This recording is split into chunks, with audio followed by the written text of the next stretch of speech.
લો OBS ચાલુ કરજો recording માટે. થઈ ગયું ચાલુ?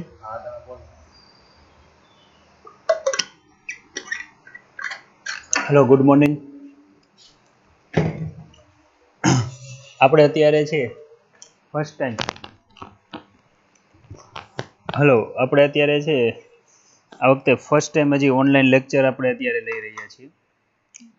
આપણે ન્યૂ ચેપ્ટર જે સ્ટાર્ટ કરેલું હતું 5મું, ચુંબકત્વ અને દ્રવ્ય, 5 માર્કનું વેટેજ છે વિદ્યાર્થી મિત્રોનું. અમુક તમે ટોપિક આના છે અભ્યાસ કર્યો છે, આ લગભગ બધું છે એકવાર રિવિઝન કરી જાજો. પહેલું અને બીજું ચેપ્ટર આવડે તો 5મું ચેપ્ટર આવડે, કારણ કે પહેલું ચેપ્ટર છે તે પહેલું ને બીજું એ વિદ્યુતના છે, સ્થિત વિદ્યુત, સ્ટેટિક ઇલેક્ટ્રોનિક્સ. જ્યારે આ જે ચેપ્ટર છે એ મેગ્નેટિઝમના છે. ચુંબકત્વની જે કેરેક્ટરિસ્ટિક છે એટલે કે એના ગુણધર્મ છે એ વિદ્યુતના ગુણધર્મ જેવા જ છે. આકૃતિ તમે જોઈ શકો, તેમાં તમે જોઈ શકો છો. પહેલી આકૃતિ જે તમને આ દેખાય છે, આ આકૃતિ છે વિદ્યુત ડાયપોલની છે. ધન હોય એમાંથી ક્ષેત્ર રેખાઓ બહાર નીકળે, માઇનસ હોય એમાં પ્લસમાં થઈ અને માઇનસમાં દાખલ થાય. ખાસ યાદ રાખીએ, આ બંધ ગાળો ન રચે, કારણ કે માઇનસથી પ્લસ કોઈ દિવસ જાય નહીં, હંમેશા પ્લસથી માઇનસ તરફ જ આવતી હોય. આ ગજ્ય ચુંબક છે. ગજ્ય ચુંબકમાં હંમેશા એન ધ્રુવ છે એમાંથી ક્ષેત્ર રેખાઓ બહાર નીકળે, એસમાં દાખલ થાય, જેવી દાખલ થાય વળી એસથી એન તરફ જાય. એનો અર્થ એવો થયો કે ચુંબકીય ક્ષેત્ર રેખાઓ બંધ ગાળો રચે છે. વધારામાં તમે જુઓ તો કે આ એક સોલેનોઇડ છે, જે વાહકતાનું આપણે એને ગૂંચળું કહીએ છીએ. આ ગૂંચળાની અંદર છે તમને ખબર છે કે જ્યારે ફરતી કોર વિદ્યુત પ્રવાહ પસાર થાય ત્યારે એને લંબરૂપે ચુંબકીય ક્ષેત્ર ઉત્પન્ન થાય છે. એનો અર્થ એવો થયો કે જેમ ગજ્ય ચુંબકને એન અને એસ ધ્રુવ હોય છે, એમ છે સોલેનોઇડમાં પણ આ જ રીતે એન અને એસ ધ્રુવ તમે લઈ શકો છો. વધારે એની ચર્ચા છે આપણે નેક્સ્ટ ચેપ્ટરમાં કરશું કે કઈ રીતે એન ધ્રુવ અને એસ ધ્રુવ નક્કી કરાય. ખાસ કરીને પ્રવાહ ઉપર આખું આધારિત હોય છે.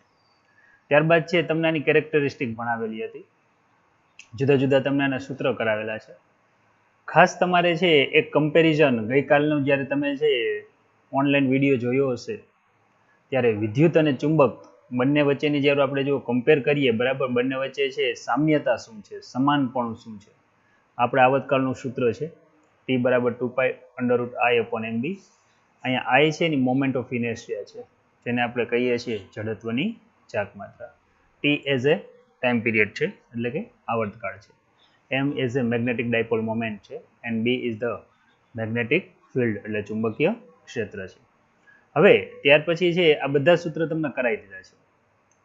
આપણે છે જ્યારે જો આની સરખામણી કરીએ, બરાબર છે, અત્યારે જો આ સરખામણી પ્રમાણે લઈએ તો તમે જોઈ શકો છો કે વિદ્યુત અને ચુંબકત્વ વચ્ચે સામ્યતા શું છે, ભૌતિક રાશિ છે વિદ્યુત અને ચુંબકત્વ. આ હું તમને એટલા માટે અત્યારે કરાવું છું કારણ કે મારે આજે તેમને દાખલા કરાવવા છે. દાખલા માટે આ તમને સૂત્ર આવડવા જરૂરી છે. જો તમારી એક ટેક્સ્ટ બુક હોય તો ચેપ્ટર 5માં છે આ આપેલું જ છે, ખુલ્લું રાખજો. હારે છે એક કેલ્ક્યુલેટર પણ રાખજો, કારણ કે જ્યારે હું રકમમાં છે જોઈને છે એનો ડેટા લખીને જ્યારે સૂત્ર મૂકીશ અને પછી કિંમત મૂકીશ તો સાદું તમારે ઘર બેઠા જ આપવાનું થશે, જેમ આપણે ક્લાસરૂમમાં આપતા હતા. ભૌતિક રાશિ છે વિદ્યુત ક્ષેત્ર. અહીંયા તમે જોવો છો તો વિદ્યુત ક્ષેત્ર હોય તો એને કેપિટલ E સાઇન વડે દર્શાવીએ છીએ અને બોલીએ છીએ આપણે ઇલેક્ટ્રિક ફિલ્ડ. ચુંબકીય ક્ષેત્રને કેપિટલ B સાઇન વડે દર્શાવે છે, જેને કહેવાય છે મેગ્નેટિક ફિલ્ડ. ધ્રુવની પ્રબળતા, જેમ આપણે અહીંયા છે વિદ્યુત ભાર આવે, તમને ખબર છે ડાયપોલમાં પ્લસ અને માઇનસ ધ્રુવ હોય છે, એમ છે ચુંબકના જે છેડા હોય છે એ છેડાના છે એની જે પ્રબળતા છે એને ધ્રુવમાન કહેવાય છે. અંગ્રેજીમાં આપણે આને પોલ સ્ટ્રેન્થ કહીએ છીએ, જેને QM સાઇન વડે દર્શાવે. તો હવે આપણને ખબર પડી જાય કે વિદ્યુત ડાયપોલ મોમેન્ટનું સૂત્ર હતું Q બરાબર Q × 2m. અહીંયા છે 2a, Q × 2a. 2a છે એ બે ધ્રુવો એટલે કે બે વીજભારો વચ્ચેનું અંતર છે. તો આ પણ બે છેડા વચ્ચેના અંતરને 12 સાઇન વડે દર્શાવાય છે. અને છે જેમ આપણે Q લઈએ છીએ એમ કોન્સ્ટન્ટ તરીકે ધ્રુવમાન તરીકે લઈએ છીએ. અહીંયા અચળાંક તરીકે આપણે K નો ઉપયોગ કરીએ છીએ વિદ્યુતમાં. K નું પ્રાયોગિક મૂલ્ય છે 1/4πε0, જ્યારે અહીંયા μ0/4π. ખાસ યાદ રાખશો કે અહીંયા ε0 છે એ પરમિટિવિટી છે. બે વીજભાર હોય વચ્ચે કયું માધ્યમ છે એના આધારિત બળ નક્કી થાય કે કેટલું બળ લાગશે. આ જ રીતે છે આ શૂન્ય અવકાશ એટલે મોટાભાગે હવા હોય તો આપણે શૂન્ય અવકાશ એટલે ε0 લઈએ છીએ, જેની કિંમત લઈએ છીએ 8.85 × 10⁻12.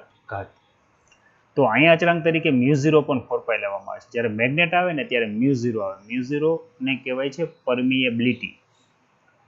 આ પરમિએબિલિટી.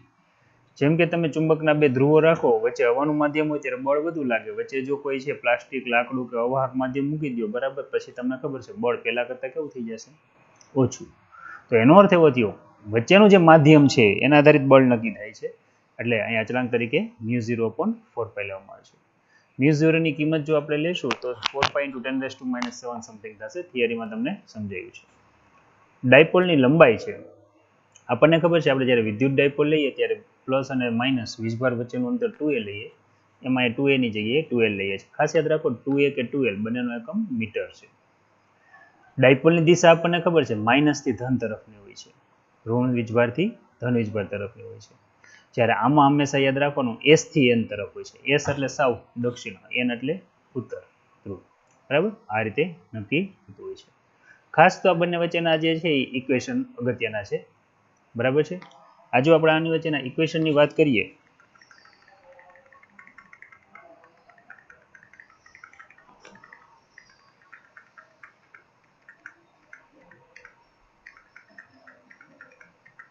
તો ઇક્વેશનને છે સ્ક્રીન થોડીક મોટી કરીએ, તમારી આંખો ન ખેંચે એટલા માટે. હવે અહીંયા તમે જોઈ શકો છો કે સ્થિત વિદ્યુતશાસ્ત્ર છે, સ્ટેટિક ઇલેક્ટ્રોનિક્સ. સ્ટેટિક ઇલેક્ટ્રોનિક્સની અંદર છે આપણે છે એપ્સિલોન 0, જેને આપણે કહીએ છીએ શૂન્યાવકાશની પરમિટિવિટી. અહીંયા μ0 આવશે, જેને આપણે પરમિએબિલિટી કહીએ છીએ. વિદ્યુતભાર Q હોય છે, એને સમતુલ્ય અહીંયા આવશે ધ્રુવમાન Qm. વિદ્યુત ડાયપોલ મોમેન્ટ છે, બરાબર છે, એને આપણે અહીંયા છે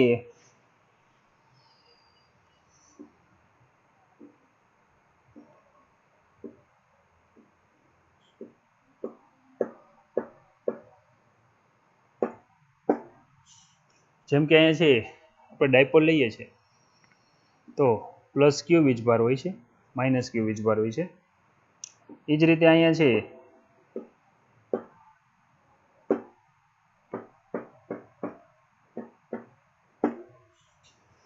પ્લસ Q અને માઇનસ Q વીજભાર હોય છે. એ જ રીતે તમે જુઓ તો કે આ બે વચ્ચેનું અંતર છે આપણે 2a સાઇન વડે દર્શાવીએ છીએ. એમ અહીંયા ચુંબકમાં પણ છે n અને s ધ્રુવ હોય છે. આ બંને વચ્ચેના અંતરને આપણે દર્શાવીએ છીએ અહીંયા 2l સાઇન વડે દર્શાવીએ છીએ. ત્યારબાદ છે અહીંયા છે આગળ વધીએ. એક જ મિનિટ.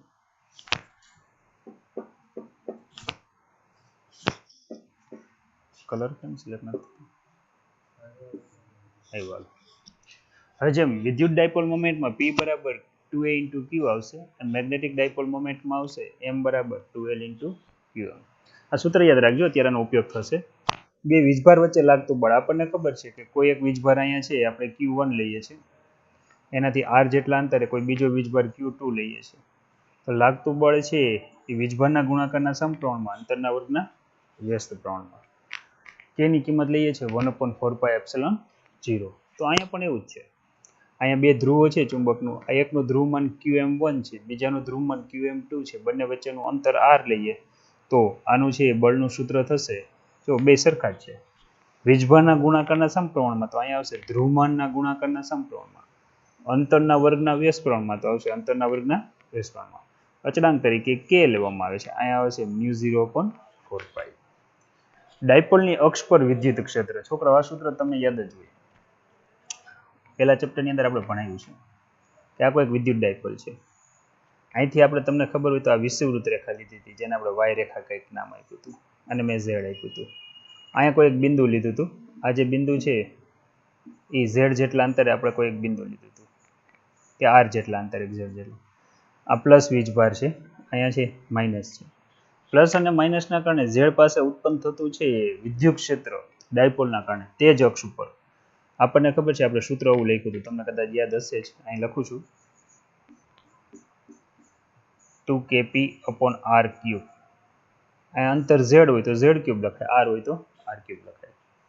ખાસ યાદ રાખો, જો તમે 2 p તો છે જ, છેદમાં r3 છે. k ની કિંમત શું છે તમને ખબર છે? 1/4πε0. તો એ જ રીતે અહીંયા પણ જો હું ગજ્યો ચુંબક લઉં, અને એની જો હું અક્ષ લઉં બરાબર, કોઈ આપણે અક્ષ વિચારીએ અને આ બિંદુએ જો આપણે છે ચુંબકીય ક્ષેત્ર ગોતીએ તો એનું પણ સૂત્ર આની જેમ જ આવશે. જેમાં ડાયપોલ મોમેન્ટ P છે એમાં મેગ્નેટિક ડાયપોલ મોમેન્ટ M કરી નાખવાનો, બાકી બધું એમનું છે. જુઓ, માત્ર કેની જગ્યાએ આવશે μ0/4π. આ રીતે આને દર્શાવી શકો. આ જ રીતે જો વિષુવવૃત્ત રેખા હોય તો વિષુવવૃત્ત રેખાનું સૂત્ર તમને હું લખાયું હતું, તમને યાદ છે KP/R3. પેલું ચેપ્ટર યાદ કરો. k ની કિંમત 1/4πε0. તો અહીંયા તમને ખબર છે તમે શું લખી શકશો, m/r3, પણ આગળ k ની જગ્યાએ શું મૂકવાનું થશે, μ0/4π. ટેક્સ્ટ બુક ખોલી રાખજો, એમાં છે જ આખે આખું કોષ્ટક. બરાબર. ટોર્ક, સમાન વિદ્યુત ક્ષેત્ર હોય એની અંદર કોઈ જો વિદ્યુત ડાયપોલ મૂકો, બરાબર છે, ડાયપોલ આપણે આ રીતે મૂકીએ છીએ, ધન વીજભાર હોય, ઋણ વીજભાર હોય, બંને ઉપર લાગતું બળ સમાન મૂલ્યનું, વિરુદ્ધ દિશાનું, પરંતુ એક રેખસ્થ હોય નહીં. જ્યારે એક રેખસ્થ ન હોય ત્યારે એના ઉપર શું લાગે છે, ટોર્ક લાગે છે. એટલે ટોર્કનું સૂત્ર આપણને આવડે છે, ટોર્ક ટો બરાબર શું થાય, તો કે P/E થાય. બરાબર. જો આપણે એની વેલ્યુ લખવાની કહીએ તો આપણે વેલ્યુ લખતા પણ આવડે છે. અને જો આપણે વેલ્યુ લખાવીએ, બરાબર છે, તો વેલ્યુ શું થશે, તમને ખબર છે ક્રોસ પ્રોડક્ટ છે. ક્રોસ પ્રોડક્ટ છે તો શું લખાય, તો અહીં લખાશે PE sin θ. સેમ કન્ડિશન જ્યારે ચુંબકીય ડાયપોલને ગઈકાલની થિયરીમાં તમે ભણ્યા હશો વિડીયો લેક્ચરિંગમાં, કે જ્યારે છે આને જ્યારે મૂકવામાં આવે સમાન ચુંબકીય ક્ષેત્રમાં મેગ્નેટિક ડાયપોલ મોમેન્ટ, ત્યારે M×B આવશે, એટલે આનું આખું ઇક્વેશન બનશે MB sin θ. આ પ્રકારનું મળશે. ચેપ્ટર નંબર 2 સ્થિતિ ઉર્જાનું સૂત્ર આપણે ભણાવ્યું છે. જ્યારે છે વિદ્યુત ડાયપોલને સમાન જ્યારે ક્ષેત્રમાં મૂકવામાં આવે છે ત્યારે છે આપણે એને સમાન ક્ષેત્રમાંથી વિચલિત કરીએ એટલે એના ઉપર કાર્ય કરવું પડે. આ કાર્ય છે તેમાં સ્થિતિ ઉર્જા સ્વરૂપે સંગ્રહ થતું હોય છે. તો આનું ઇક્વેશન આવશે -PE ડોટ પ્રોડક્ટ છે, એટલે તમને ખબર છે શું લખાશે, cos θ. તો અહીંયા પણ જુઓ તમે એ જ પ્રકારે છે, અહીંયા -P.E છે તો -M.B થશે. અહીંયા સૂત્ર આવશે -MB, શું આવશે, ડોટ પ્રોડક્ટ છે તો cos θ આવશે, cos θ.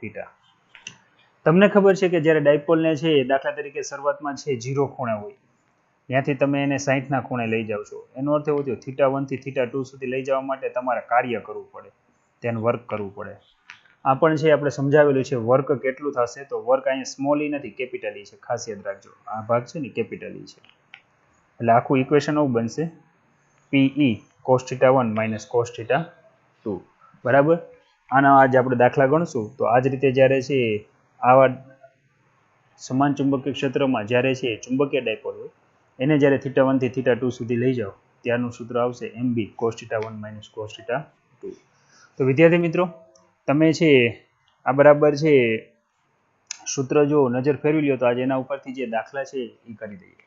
એક બીજું વાત તમને કહી દઉં, સેન્ટ્રલ ગવર્મેન્ટ એટલે કે CBSE બોર્ડે છે અમુક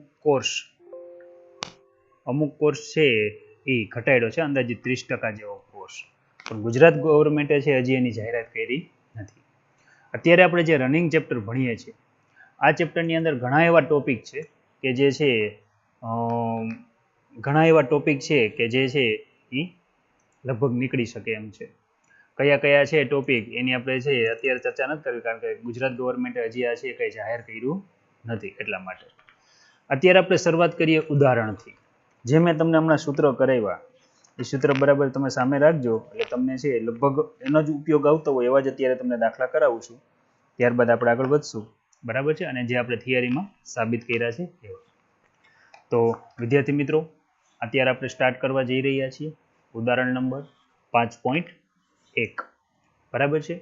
આ જે ઉદાહરણ છે એ તમે જોઈ શકો છો ચુંબકત્વ અને દ્રવ્યોનું, તમને અહીં આકૃતિ દેખાય છે. આકૃતિમાં તમે જોઈ શકો છો કે કોઈ એક વિદ્યુત ડાયપોલ છે, એને છે સમાન વિદ્યુત ક્ષેત્રમાં મૂકેલું છે. તમે જોઈ શકો છો, જો આ સમાન વિદ્યુત ક્ષેત્રમાં મૂકેલ છે. એને લગતો કંઈક દાખલો હશે, જોઈએ કેવા પ્રકારનો છે. આપણને એમ કીધું છે ઉદાહરણ 5.1 છે, ટેક્સ્ટ બુક ખોલી રાખજો તમે. બરાબર છે. હવે ઉદાહરણ 5.1 આપણે જો લઈએ તો કે અત્યારે આપણને એવું કીધું છે આમાં,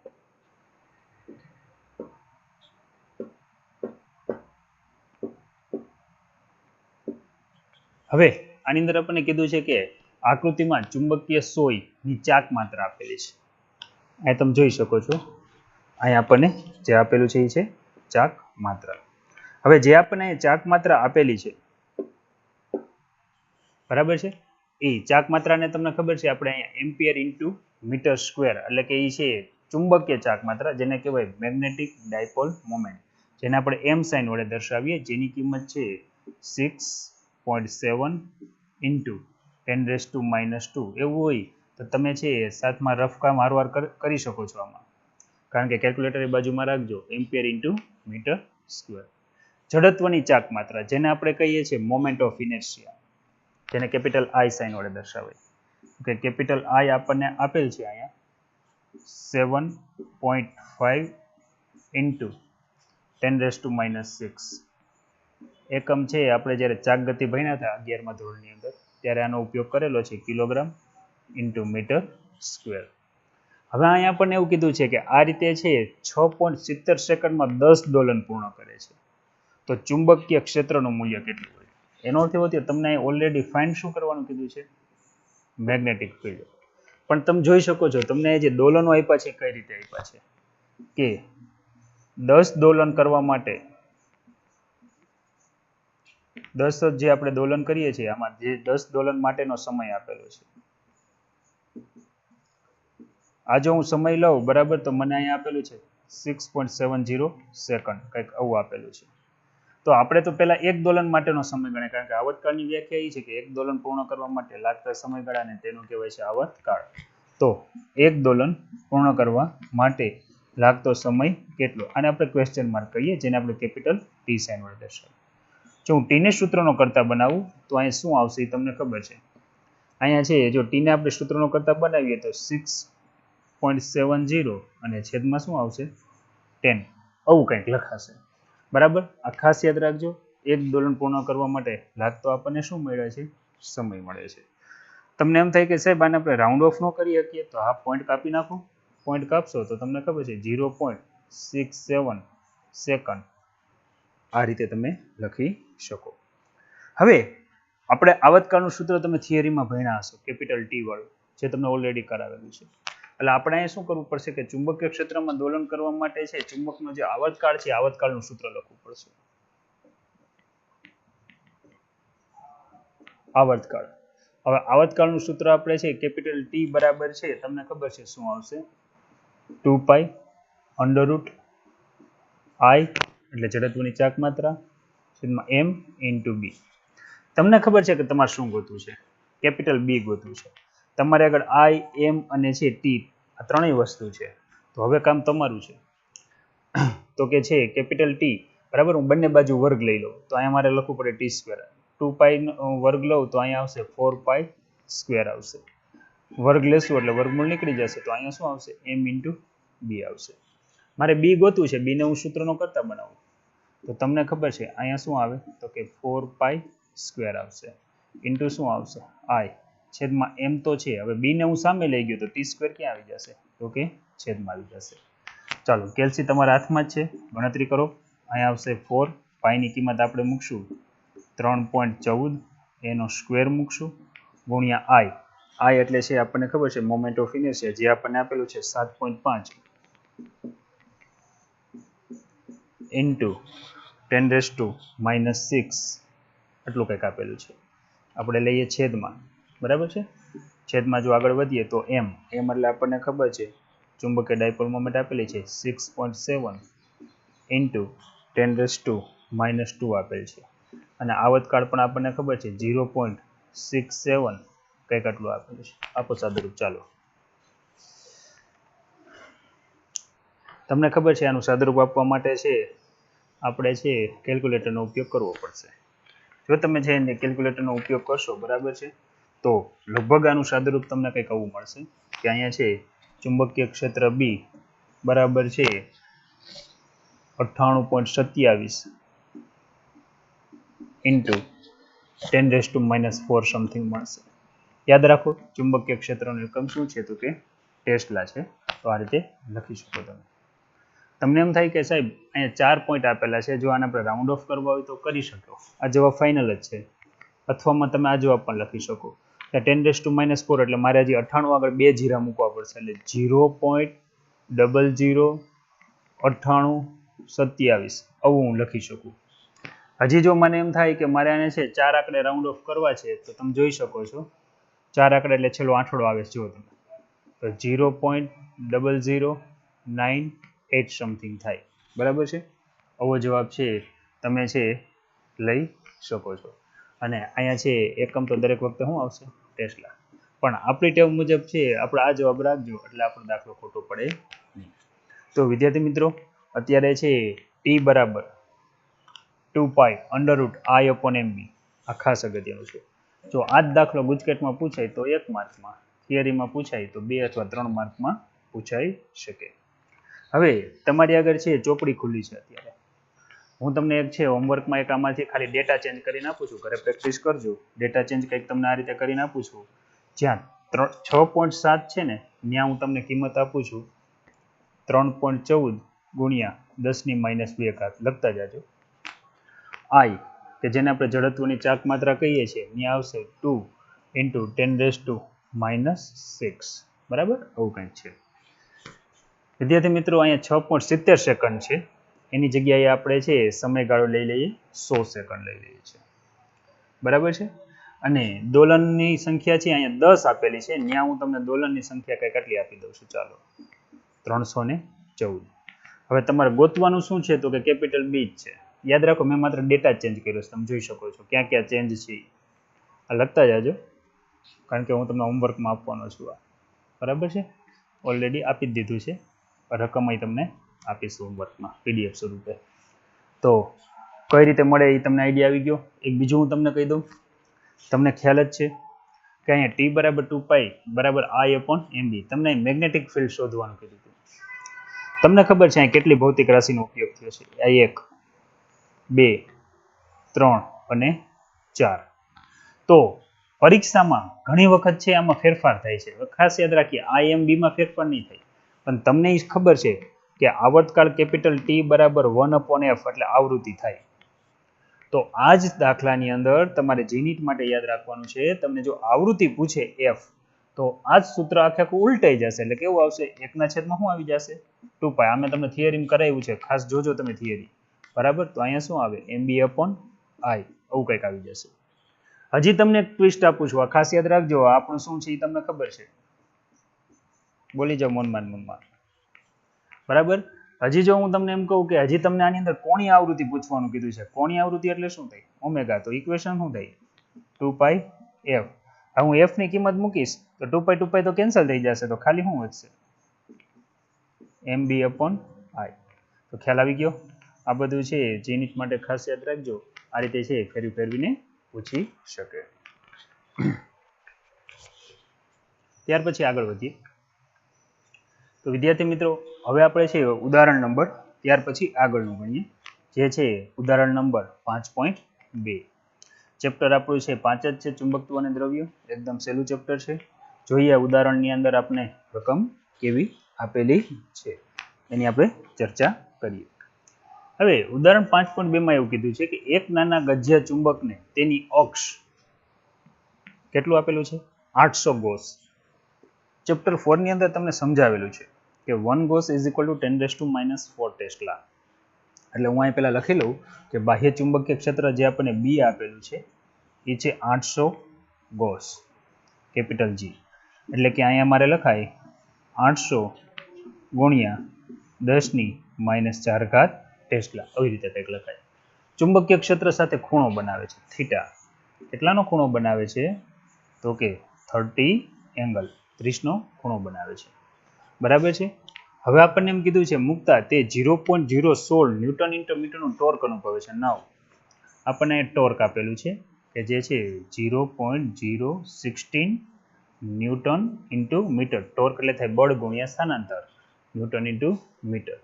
તો ફર્સ્ટ ઓફ ઓલ આપણે ફાઇન્ડ કરવાનું કીધું છે એની અંદર what is the magnetic dipole moment. એનો અર્થ એવો થયો ચુંબકીય ચાક માત્રા. તો આપણે અહીંયા છે એમ ફાઇન્ડ કરવું છે તો એમને સૂત્રનો કરતા બનાવવો પડશે. ત્યારબાદ આપણે જુદી જુદી બીજી પણ વેલ્યુ આપેલી છે પણ એની આપણે છે પછી આપણે છે ચર્ચા કરશું. પહેલા આપણે એમ શોધી લઈએ. તમને એમ થાય કે સાહેબ આપણે એમ ડાયરેક્ટ ગણી શકશું. તો તમને હમણાં જે કોષ્ટક કરાવ્યું એની અંદર તમને સીધું સૂત્ર કરાવેલું છે, ટોર્કનું સૂત્ર. બરાબર, ડાયપોલ પર લાગતું ટોર્ક આપણે અહીંયા છે લેશું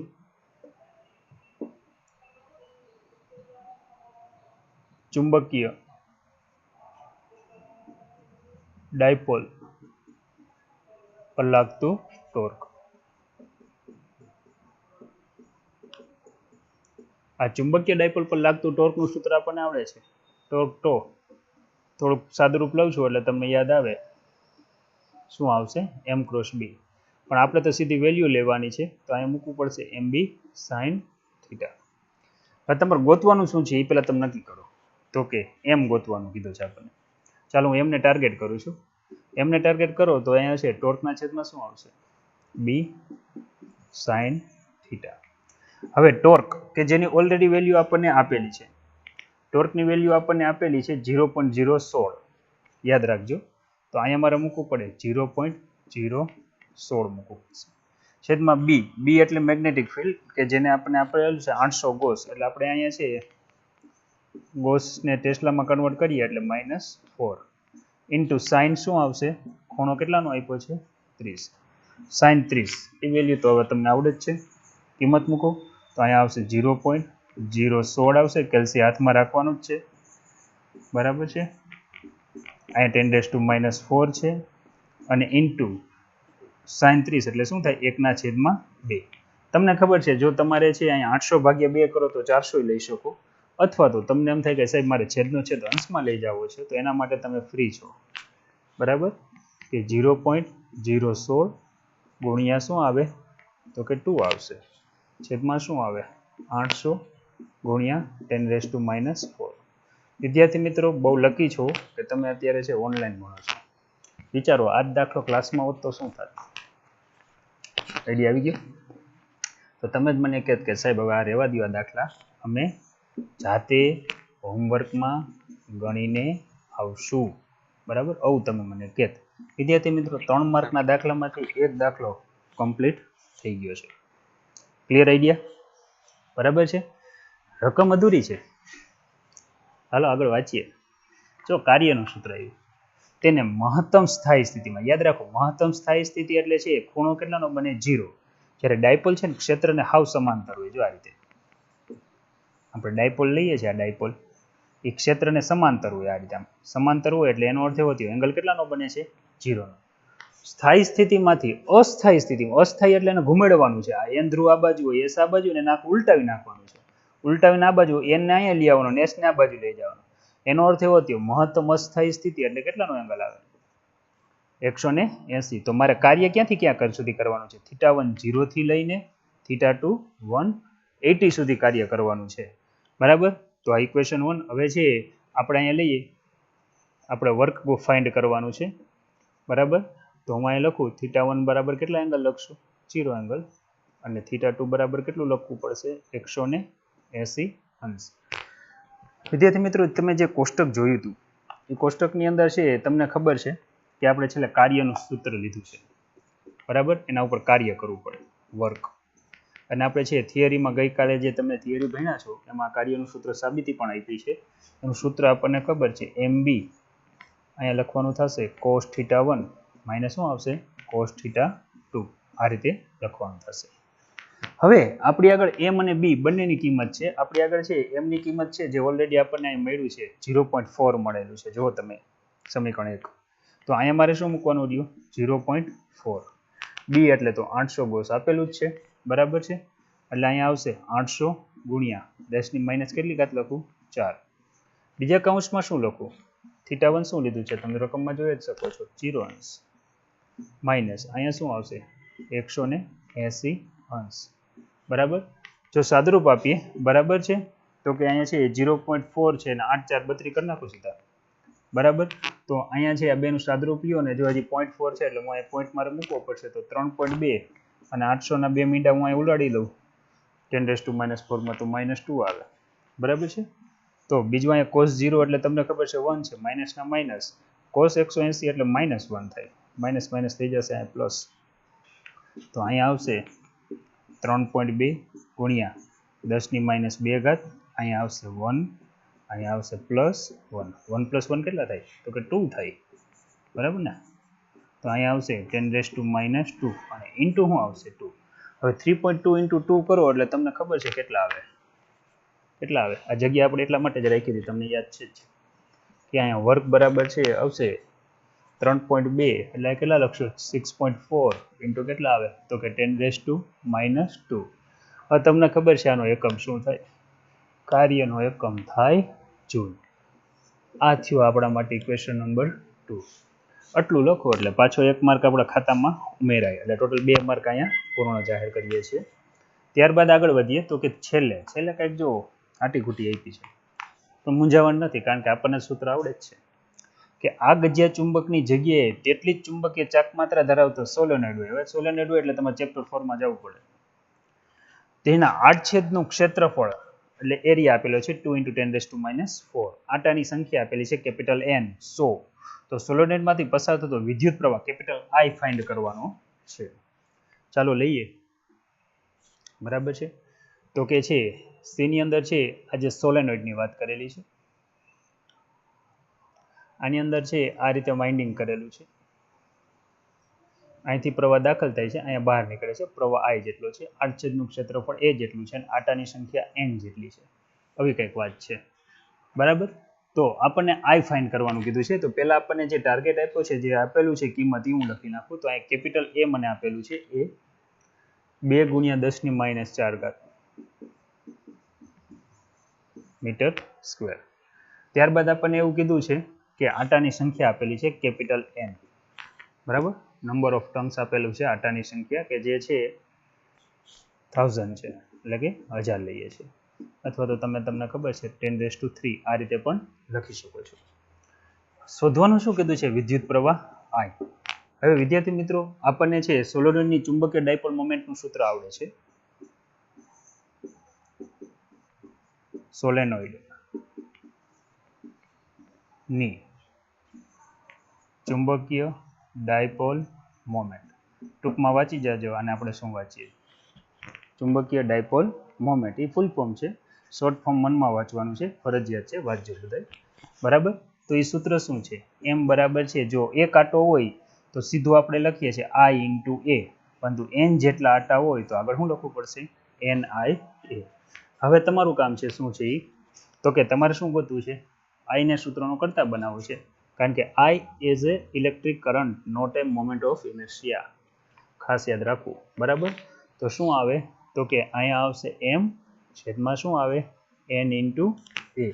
આવું મારા ખ્યાલથી લગભગ આવે, જે તમને ખબર છે. M એટલે તો ઓલરેડી સમીકરણ 1 માં આપણે ફાઇન્ડ કરેલું છે. શું છે? ચુંબકીય ડાયપોલ મોમેન્ટ, બરાબર? Full form. હવે N એટલે શું છે? તો કે 10⁻³ કે જેને આપણે કહીએ છીએ આટાની સંખ્યા. A એટલે શું છે? તો કે આપણને ખબર છે, ઇન્ટુ અહીંયા લખશું 2 × 10⁻⁴, બરાબર? આવું કંઈક આપણને આપેલું છે. ખાસ યાદ રાખવા -4 છે, બરાબર? હવે જો આમાં માટે પણ તમે કેલ્સીનો ઉપયોગ કરી શકો છો, બરાબર છે? ન કરવો હોય તો તમે છે ચોપડી તમારી ખુલ્લી જ છે, તમને ખબર છે સીધો જવાબ કેટલો આવશે. આને કહી દઈએ સમીકરણ નંબર 3. તો વિદ્યાર્થી મિત્રો, આ રીતે છે સરસ મજાનો એકદમ સહેલો દાખલો, જે દાખલા નંબર છે એ ઉદાહરણ નંબર 5.2 હતું, એ આપણે છે અત્યારે એકદમ સરળતાથી ગણી દીધું છે. ત્યારબાદ જો હજી આગળ વધીએ, બરાબર છે? હવે તમને એમ થાય કે સાહેબ આમાં તો કંઈક હોમવર્ક આપો તો આપી જ દઉં, તમને ટેન્શન ન રહેવું જોઈએ, બરાબર? 800 ગોસ છે એની જગ્યાએ આપણે કેટલું લખશું? 1200. અહીંયા 30 નો એંગલ છે, ત્યાં હું તમને કહી દઉં કેટલાનો એંગલ આવશે? 60. અહીંયા 0.0 છે 20 આવશે, ખાસ યાદ રાખજો. આ 20 છે, 0.020 ન્યૂટન × મીટર. આ જ બધી પરિસ્થિતિમાં બધું જ ફાઇન્ડ કરવાનું છે. અહીંયા હું થોડોક ચેન્જ કરી દઉં છું, તમને ખ્યાલ આવે એટલા માટે. અહીંયા 2 × 10⁻⁴ છે, ત્યાં લખી નાખજો 4 × 10⁻⁶ લખી નાખજો. 4 × 10⁻⁶. એ શું છે? આડછેદનું ક્ષેત્રફળ. હવે છોકરાઓ, ક્ષેત્રફળ વધે છે તો આટાની સંખ્યામાં કંઈક ફેરફાર તો કરવો જ પડશે. ધારી લ્યો કે અહીંયા હું 1200 આટા કરી નાખું છું. ચાલો 1200, બાકી બધી વસ્તુ એની જ રહેશે. ખાસ યાદ રાખજો, અહીંયા તમારે A, B અને C ત્રણેય વસ્તુ ફાઇન્ડ કરવાની છે. આ ત્રણેય વસ્તુની અંદર તમને જવાબ આના કરતાં કંઈક અલગ મળશે. તો વિદ્યાર્થી મિત્રો, ઉદાહરણ નંબર 5.2 આપણે સફળતાપૂર્વક પૂરું કર્યું તેમ કહેવાય. ચાલો વિદ્યાર્થી મિત્રો, ત્યાર પછી આગળ વધીએ. આગળનો દાખલો આ તો ક્લાસરૂમમાં હોત તો તમારે જ ગણવાનો થાત, પણ થોડુંક તમને સમજાવી દઉં. 12th ફિઝિક્સ ચેપ્ટર નંબર 5 ચુંબકત્વ અને દ્રવ્ય છે. આકૃતિ મસ્ત છે, જોઈ શકો છો તમે બધા. એમાં છે ઉદાહરણ નંબર 5.3 છે. શું છે? ટેક્સ્ટ બુક દરેક ખુલ્લી રાખજો, બરાબર. એમાં 5.3 એની અંદર આપણને શું કીધું છે કે જો ગજિયા ચુંબક એકની લંબાઈને લંબ રૂપે, ખાસ યાદ રાખજો, લંબાઈને લંબ એટલે આમ થાય, જો આમ ને બીજું લંબાઈને સમાંતર બે ભાગ કરવામાં આવે તો શું થાય? ચાલો કરી દઈએ, એમાં શું, બરાબર. તમે જુઓ પહેલા અહીંયા એક ગજ્ય ચુંબક છે જેના આપણે બે ધ્રુવો લઈએ છીએ. કયા કયા બે ધ્રુવો લઈએ? ફોર એક્ઝામ્પલ અહીંયા હું લઉં છું, આ એક S છે ને બીજું શું છે? N, બરાબર છે. એની લંબાઈ કે જે કંઈક આટલી છે, જો આ રીતે 2L. તો આની છે ચુંબકીય ડાયપોલ મોમેન્ટ. શોર્ટ ફોર્મ તમારે મનમાં વાંચવાનું છે, ફૂલ ફોર્મ વાંચવાનું છે. ચુંબકીય ડાયપોલ મોમેન્ટ કે જેને આપણે જો આપણે લઈએ તો કે આપણે એને કઈ સાઇન વડે દર્શાવીએ? M. હવે આનું જે ધ્રુવમાન છે, પોલ સ્ટ્રેન્થ, તેને આપણે QM સાઇન વડે દર્શાવીએ. તો મારે અહીંયા લખવું પડશે QM, અને બે ધ્રુવો વચ્ચેનું અંતર એટલે શું લખવું પડશે? 2L. આ થયું ઇક્વેશન નંબર 1. ખાસ યાદ રાખજો, ચુંબકીય ડાયપોલ મોમેન્ટ. હવે આપણને એવું કીધું છે કે આને લંબાઈને લંબ રૂપે બે ભાગ કરો. તો જો હું લંબાઈને લંબ રૂપે બે ભાગ કરું, બરાબર, એનો અર્થ એવો થયો કે જો મારે અહીંયા લંબાઈ જે દેખાય છે ને લંબ રૂપે, એટલે આને લંબ રૂપે કહેવાય, એટલે વચ્ચેથી બે કટકા કરવાના. જો હું અહીંયા વચ્ચેથી બે કટકા કરું તો મને છે આ જ ચુંબક છે એ કંઈક હવે બે ટુકડામાં જોવા મળશે. જો કંઈક આ રીતે, જેમ કે અહીંયા N ધ્રુવ છે, વિરુદ્ધ દિશામાં S ધ્રુવ છે. તો તમને ખબર છે ચુંબકના બે ટુકડા કરો તો ફરી પાછા નવા ધ્રુવો અસ્તિત્વમાં આવે. એનો અર્થ એવો થયો ચુંબક ડાયપોલ જ હોય, ક્યારેય મોનોપોલ એટલે એક ધ્રુવી શક્ય નથી. તો તમે જોઈ શકો છો કે જો અહીંયા જેનું ધ્રુવમાન હતું, જેને આપણે ઓલરેડી QM સાઇન વડે દર્શાવ્યું હતું, તો એટલું જ રહેશે. એટલે ધ્રુવમાનના કાંઈ ભાગ પડતા નથી. હા, લંબાઈ 2L હતી એ પહેલા કરતા હવે કેવી થઈ ગઈ? અડધી થઈ ગઈ. એનો અર્થ એવો થયો કે જો હું આની નવી ચુંબકીય ડાયપોલ મોમેન્ટ M લખું તો સૂત્ર આવું બને, ધ્રુવમાન ગુણ્યા લંબાઈ, એટલે કે શું લખવું પડે? L. આવું લખવું પડે આ નવી ડાયપોલ મોમેન્ટ. તમે જુઓ આ સૂત્ર શું હતું? પહેલા QM × 2L હતું, એટલે બમણી લંબાઈ હતી, પણ તો હવે સિંગલ લંબાઈ થઈ ગઈ. એનો અર્થ એવો થયો કે છે જેવા તમે લંબાઈને લંબ રૂપે બે ટુકડા કરો એટલે જે ડાયપોલ મોમેન્ટ છે M ડેશ એ છે જે પહેલા હતી એના કરતાં કેવી થઈ ગઈ? અડધી થઈ ગઈ. મોસ્ટ IMP સવાલ છે, ખાસ યાદ રાખવું. જ્યારે ચુંબકને લંબાઈને લંબ રૂપે બે ટુકડા કરીએ ત્યારે ધ્રુવમાનમાં કોઈ પણ પ્રકારનો ચેન્જ થતો નથી. લંબાઈ અડધી થઈ જાય છે, તમે જોઈ શકો છો અહીંયા. અડધી થઈ જવાના કારણે તેની નવી ચુંબકીય ડાયપોલ મોમેન્ટ પહેલા કરતાં કેવી થઈ જશે? અડધી થઈ જશે. ઓકે, હજી આપણે આ એક ગયું છે. હવે આપણને એવું કીધું છે લંબાઈને સમાંતર બે ટુકડા કરો. કાંઈ વાંધો નહીં, આપણે એના માટે પણ અહીં જગ્યા રાખેલી છે. જો તમે કે ચુંબક છે, જો હું આ લંબાઈને આ રીતે આમ સમાંતર બે ટુકડા કરું તો મને બીજા નવા બે ટુકડા આવવા મળશે. જો તમે આવા કંઈક ટુકડા મળશે. એનો અર્થ એવો થયો કે આ જે લંબાઈ હતી તો એટલી જ રહી, 2L પહેલા હતી અહીંયા. તો અત્યારે અહીંયા તમે જોઈ શકો છો 2L જેટલી જ રહી બે ટુકડા. પણ તમે જોઈ શકો છો ધ્રુવમાન પહેલા આવડું હતું, હવે અડધું થઈ ગયું. જો એનો અર્થ એવો થયો ધ્રુવમાન QM/2 થઈ જશે બંને કેસમાં. તો હવે જો હું નવું ચુંબકીય ડાયપોલ મોમેન્ટ હું અહીંયા M ડેશ લખું તો એ મને સૂત્ર શું મળશે? QM છેદમાં મારે કેટલું લખવું પડે? 2. અને લંબાઈ છે એ તો ઓલરેડી કેટલી છે? 2L. જ્યારે આ એક જ હતો, જ્યારે ટુકડા જે આપણે નહોતા પડ્યા ત્યારની વાત કરીએ તો ત્યારે છે આની ડાયપોલ મોમેન્ટ કંઈક આવી હતી. જો QM ઇન્ટુ શું હતું? 2L. તમે ઉપર અને નીચેનું બે સૂત્ર જોઈ શકો છો. અહીં ધ્રુવમાન અડધું થઈ જાય છે. એનો અર્થ એવો થયો કે નવી ડાયપોલ મોમેન્ટ છે એ પહેલા કરતાં કેવી થઈ જશે? અડધી. બંને કેસમાં હંમેશા અડધી થાય, ખાસ યાદ રાખવું. જો અહીં ગુજરાતીમાં લખેલું છે ગજિયા ચુંબકને લંબાઈને સમાંતર બે ટુકડામાં વહેંચવામાં આવે ત્યારે દરેક ટુકડો સ્વતંત્ર ચુંબક તરીકે વર્તે છે, જે અહીંયા તમને બતાવેલું છે. ક્લિયર? અહીંયા એસ ધ્રુવ હતા એટલે ઉપર નીચે એસ આવશે.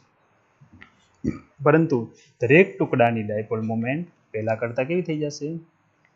અડધી થઈ જશે. 1 માર્કનો સવાલ છે. અને ધ્રુવમાન પણ પહેલા કરતા કેવું થઈ જશે? અડધું થઈ જશે. તો તમને ખાસ યાદ રહી ગયું છે. ત્યારબાદ છે દાખલો તો 5.3 જ છે, પણ બી શું કહે છે હવે એની વાત કરીએ. નિયમિત ચુંબકીય ક્ષેત્રમાં રહેલ ચુંબકીય સોય ઉપર ટોર્ક અનુભવે છે, પરંતુ પરિણામી બળ અનુભવતું નથી. જ્યારે ગજિયા ચુંબક પાસે મૂકેલી ખીલી છે એ ટોર્ક અને આકર્ષી બળ બંને અનુભવે છે. શા માટે? પહેલું ચેપ્ટર યાદ કરો. આપણે એક દંતીઓ લીધો હતો અને આપણે માથામાં પહેરવો હતો. પછી કાગળનો ટુકડો નજીક લાવ્યા ત્યારે શું થયું એ તમને આખો આઈડિયા છે ને બધા? બરાબર? જોઈએ ચાલો. જો આ સમાન ચુંબકીય ક્ષેત્ર છે, બરાબર? જ્યારે છે ક્ષેત્ર રેખાઓ એકબીજાથી સમાન અંતરે અને સમાંતરે આવેલી હોય ત્યારે છે એ સમાન વિદ્યુત ક્ષેત્ર અથવા ચુંબકીય ક્ષેત્રનો ખ્યાલ આપે છે. આ મેગ્નેટિક ફિલ્ડ બી છે. હવે અહીંયા હું એક ડાયપોલ રાખીશ, એટલે કે એક ચુંબકનો ટુકડો રાખું છું. એક એન છે અને બીજો કયો છે? એસ. તો આના ઉપર આ દિશામાં બળ લાગે, આની ઉપર આ બાજુ બળ લાગે. બળ સમાન મૂલ્યના અને વિરુદ્ધ દિશાના હોવાથી બંને બળ છે Fn અને Fs તમે જોઈ શકો છો સમાન મૂલ્યના અને વિરુદ્ધ દિશામાં છે. એનો અર્થ એવો થયો Fn અને Fs સમાન મૂલ્ય અને વિરુદ્ધ દિશામાં છે. જો આ બેનો સરવાળો કરીશ ને તો મને કેવો મળશે? હંમેશા શૂન્ય. એટલે ડાયપોલ એની જગ્યાએ ફરશે નહીં, પરંતુ બંનેની છે વર્ક લાઈન એટલે કે છે કાર્યરેખા અલગ અલગ છે, એક રેખસ્થ નથી. એટલે કે જે ત્યાં જગ્યાએ જ રહીને ફરે છે એટલે અહીંયા ટોર્ક લાગશે. બરાબર? એનો અર્થ એવો થયો કે અહીંયા ટોર્ક 0 નહીં મળે, ટોર્ક આપણને કંઈક મળશે. હવે જ્યારે અનિયમિત ચુંબકીય ક્ષેત્ર હોય, તમે જોઈ શકો છો, જો આ અનિયમિત ચુંબકીય ક્ષેત્ર કે વિદ્યુત ક્ષેત્ર છે, જ્યાં ક્ષેત્ર રેખાઓ નજીક હોય ત્યાં હંમેશા છે ક્ષેત્ર પ્રબળ હોય, છૂટી છૂટી હોય ત્યાં કેવું હોય? નબળું હોય. હવે જો હું અહીંયા છે કોઈ છે આપણે વિચારીએ કે કોઈ આપણે છે ગજ્ય ચુંબક મૂકીએ. ફોર એક્ઝામ્પલ આ એક ગજ્ય ચુંબક મૂકેલો છે એન અને એસ. તો આના ઉપર બે બાજુ ફોર્સ લાગશે, પણ તમે જોઈ શકો છો Fn ફોર્સ વધારે હશે કારણ કે ત્યાં ક્ષેત્ર રેખાઓ પ્રબળ છે, અહીંયા કેવી છે? નબળું છે. બરાબર? તો એનો અર્થ એવો થયો કે આ ડાયપોલ છે એ પોતાની જગ્યાએ ચાક ગતિ તો કરશે, ચાક ગતિ કરીને આમ સ્થિર થઈ જશે. પછી આ બાજુ બળ વધુ લાગવાના કારણે છે અનિયમિત ચુંબકીય ક્ષેત્ર બાજુ ખેંચાતો જશે. તો આપણને એ આઈડિયા હવે આવી જશે, કારણ કે આપણે અગાઉ પણ ભણેલા છીએ કે જો ચુંબકીય ક્ષેત્ર નિયમિત હોય તો કોઈ બળ નહીં લાગે, કારણ કે સમાન મૂલ્ય વિરુદ્ધ દિશામાં. પરંતુ ગજિયા ચુંબકના કારણે લોખંડની ખીલી અનિયમિત ચુંબકીય ક્ષેત્ર અનુભવે છે. આમ ખીલીમાં છે ચાક માત્ર તો ઉદ્ભવે છે, સાથે સાથે બળ અને ટોર્ક બંને લાગે. જે બાજુ બળ વધારે હોય તે બાજુ તે ખેંચાતી હોય છે. બરાબર? કારણ કે આનું છે વાર્તા લખેલી છે, વાર્તા તમે વાંચી શકો છો. તો તમને આઈડિયા આવી ગયો છે કે સમાન ચુંબકીય ક્ષેત્રની અંદર હંમેશા લાગતું બળ ખાસ યાદ રાખજો શૂન્ય હોય, ટોર્ક શૂન્ય ન હોય. ટોર્ક શૂન્ય હોય ક્યારે હોય? જ્યારે ડાયપોલ 100% ક્ષેત્રને સમાંતર ગોઠવાઈ જાય પછી. અનિયમિત ચુંબકીય ક્ષેત્રમાં બળય લાગે અને ટોર્કય લાગે. આ બંને વસ્તુ લાગતી હોય છે. ક્લિયર થઈ ગયું? બરાબર છે? હવે ત્યાર પછીનો પોઈન્ટ લઈએ આપણે. શું છે પોઈન્ટ એની વાત કરીએ કે શું દરેક સંરચના અને ઉત્તર ધ્રુવ અને દક્ષિણ ધ્રુવ હોય છે? ટોરોઇડના ચુંબકીય ક્ષેત્ર વિશે શું કહી શકશો? હવે ટોરોઇડ એઝ એ ડોગનટ શેપ, જેને આપણે મેંદુ વડો કહીએ છીએ, ખાધા જ ક્યારે? તો રાજકોટમાં રહેતા હોય એને બધું ખાધું જ હોય. હવે તમને ખબર છે આની અંદર જો છે એક આ પોલી વર્તુળાકાર ટ્યુબ હોય છે. જે પદાર્થના છે ચુંબકત્વ દ્રવ્યનો અભ્યાસ કરવો હોય ને એના ટ્યુબની અંદર ભરી દેવામાં આવે. સાયકલની જે ટ્યુબ હોય ને એ પ્રકાર અંદરથી પોલી હોય. હવે અહીંથી વિદ્યુત પ્રવાહ પસાર કરવામાં આવે, અહીંથી બહાર નીકળતો હોય. હવે આપણને ખબર છે કે જ્યારે છે આ રીતે છે વિદ્યુત પ્રવાહ પસાર થાય ત્યારે હંમેશા લંબરૂપે ચુંબકીય ક્ષેત્ર ઉત્પન્ન થતું હોય છે. તો એનો અર્થ એવો થયો કે અહીંયા છે ચુંબકીય ક્ષેત્ર રેખાઓ ઉત્પન્ન થતી હોય, એટલે અંદર છે એ આપણને ચુંબકીય ચુંબકીય ક્ષેત્ર મળતું હોય છે. બરાબર?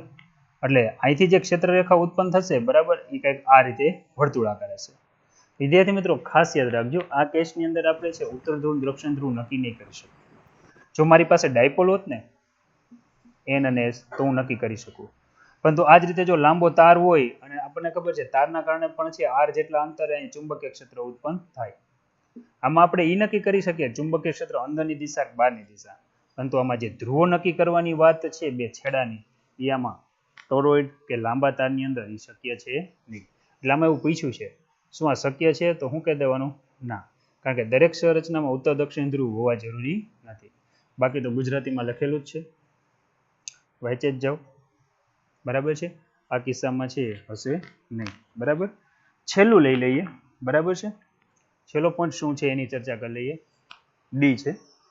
હવે આમ કીધું છે કે બે એક સરખા લોખંડના ટુકડા એ અને બી આપેલ છે. હવે આ પ્રયોગ તમારે ઘરે કરવાનો છે અને આવતા પીરિયડમાં તમારે મને કહેવાનું છે કે આની અંદર શું થાય. ચાલો થોડીક સમજૂતી આપી દો, રકમ વાંચી જાઓ. કે એ અને બી આપેલા છે જેમાં કોઈ એક ચોક્કસપણે ચુંબકિત કરેલ હોવાનું જણાય છે, પણ કયો છે ખબર નહીં. એનો અર્થ એવો થયો એક આમાં છે ને ચુંબક તરીકે વર્તે છે, ગમે તે એક. ખાસ યાદ રાખજો, પહેલા ચાન્સની અંદર આપણે છે ને ટુકડા એને ચુંબક તરીકે લેશું. જો કરેલા છે કે નહીં તે તમે કેવી રીતે નક્કી કરી શકશો? જો એક જ ટુકડો ચુંબકિત કરેલ હોય તો તે કઈ રીતે કહી શકાય? બરાબર, હવે તમને ખબર છે, જવાબ તમારે જ નક્કી કરવાનો છે, ખાલી સમજૂતી આપી દઉં. ધારી લ્યો પેલા ટુકડો એ ચુંબક તરીકે વર્તે છે, બી છે એ લોખંડનો ટુકડો છે. તો તમને ખબર છે જ્યારે ચુંબકની નજીક કોઈ લોખંડની વસ્તુ લાવો એટલે એની બાજુ ખેંચાય, આકર્ષણ થાય. બીજી વસ્તુ એ વિચારો, હવે એ ચુંબક નથી, જો બી ટુકડો એની બાજુ ખેંચાતો હોય તો એનો અર્થ એવો થયો એ છે ચુંબક તરીકે વર્તે છે. આનાથી ઊંધું વિચારો કે જો બી ચુંબક તરીકે વર્તતો હોય તો એ છે લોખંડનો ટુકડો થશે, એ કોની બાજુ ખેંચાશે? બી બાજુ. જો બંને ચુંબક હોય અને બંને ચુંબકને એકબીજા નજીક લાવો અને બંને વચ્ચે કયું બળ લાગતું હોય? અપાકર્ષણ. અપાકર્ષણ બળ લાગતું હોય તો સમજવાનું બંને ચુંબક છે તરીકે વર્તે છે અને બંનેના સમાન ધ્રુવ હશે. કાં તો બંને કેવા હોય? એન, અને કાં તો બંને કયા હશે? એસ. આ તમારે હોમવર્કમાં કરવાનું હતું પણ અત્યારે હું કરાવી દઉં છું, પણ વાંચવાનું છે હોમવર્કમાં. આનાથી ઊંધું પણ વિચારી શકો કે ધારી લ્યો કે એક ટુકડો એન તરીકે હશે અને એક ટુકડો એસ તરીકે હશે, તો જેવા નજીક લાવશો તરત જ એકાબીજા પ્રત્યે આકર્ષણ બળ લાગવાના કારણે ખેંચાશે. બરાબર, તો આ રીતે છે એ તમે નક્કી કરી શકો. તો વિદ્યાર્થી મિત્રો આજે આપણે છે થોડાક ઉદાહરણોની ચર્ચા કરેલી છે. બરાબર, જે ખાસ યાદ રાખજો. ત્યાર પછી આપણે આગળ વધીએ. હવે કોમ્યુનિકેશન કરાવું થોડું. હા, તો એ કઈ રીતે કરવાનું? હા, પણ અહીંયા મને તો એ છોકરો 1 મિનિટ ક્યારે થાય? ઓલું સ્ટોપ કરી દીધું? આવડા સ્ટોપ કર્યું કે ચાલુ જ છે? સ્ટોપ કરવું છે? સ્ટોપ કરી દો.